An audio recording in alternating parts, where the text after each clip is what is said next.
Tonight we hear from that agent's friend who was there every step of the way. KITV4's Laura Yamada back from court with today's key testimony in the Christopher Deedy trial. Laura?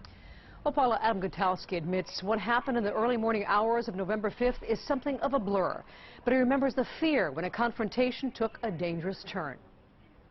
After a week of texting, the night had arrived. Adam Gutowski, Christopher Deedy's college roommate and frat brother, met his old friend at King's Pub in Waikiki for what would be the first of several stops that night.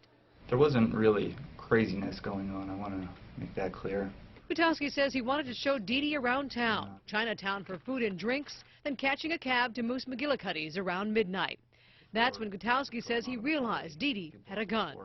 He was a federal agent. It wasn't actually that surprising. I know he has a lot of responsibilities, and he was very controlled at that point, so I didn't think too much of it. He says by the time they'd reached Coconut Willie's on Lure Street, he'd seen Deedy buy 5 beers, admitting he had more. Probably that was my most intoxicated point of the night. An hour later, Gutowski, in a gray cap and black shirt, appears in surveillance video at the Waikiki McDonald's, followed by Deedy, then minutes later, 23-year-old Colin Eldritz and Shane Medeiros. Right as the two groups start to clash, Gutowski says his memory starts to blur. What was said before the person in the plaid shirt got up from the table? To be honest, I don't recall. At this point, I don't really know who's saying what.